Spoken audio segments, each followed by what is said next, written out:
My gosh. So, two questions. If he had admitted to doing what he was doing in an alternate reality with you and explained the pressure he was under and said, I'm sorry, what would that have been like? We were just talking about vulnerability a minute ago, and that would have been extremely vulnerable for him. But like in this alternate reality, what would that have done? I really think I would have showed up for him and been able to navigate the difficulties with my family in a way that would have changed the outcome completely. I think I would have at least had some understanding. I would have felt a bit of compassion for him or seen that he was struggling and maybe he did the best he could at the moment, but without getting any kind of explanation or him showing up and showing some humanity in the whole thing. It was really hard to make sense of it. I can't help but think of him too alone. Had he taken what I can't imagine for him to be a painful pill to swallow to talk to you about this and to ask for forgiveness. But had he done that, had he gotten over that hurdle, he would have had family surrounding him through this. But I don't know, I don't want to call it something it's not, but maybe because of the shame or whatever he was feeling, his natural introvertedness, he didn't allow people to help him. He chose to be alone when he could have been surrounded in the hardest time, maybe, of his life. And that is so pity is the one word that comes to mind. I pity him alone.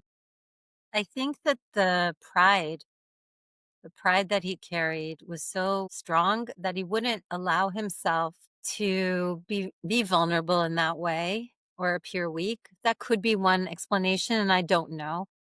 Another explanation could be something that I learned later on in my studies of psychotherapy, but really that he was traumatized, that he was in a state of trauma and shock, and maybe he was frozen and couldn't express emotion. And I'd like to believe that because his lack of emotion was startling for me. And when you're young and you don't understand the way that the brain or the body responds to trauma, it just seems like he doesn't care. But maybe he did care, and maybe he was, in a state of kind of fight, flight, or freeze, that type of thing. So that's another explanation. And based on some actions that he did, which are revealed in the book later on, um, Let's not give him away though, because we need I people don't to wanna get give this it away. book. But I think the extent to which he was ashamed and didn't want us to take on his maybe his sins or his wrongdoings. In a way, he wanted to keep us separate from it. Maybe that's the only way he knew how to show his love.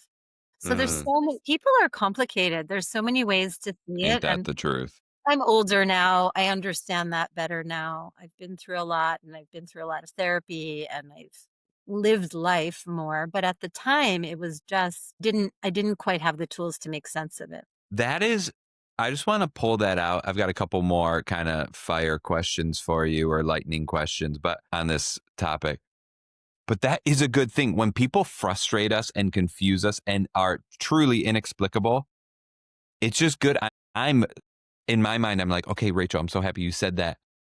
They're going through something internally as well. And they're trying, most of us are trying for the best at all times.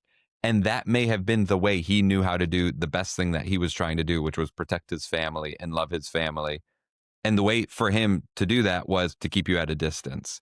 And maybe that was the right or the wrong way to do it.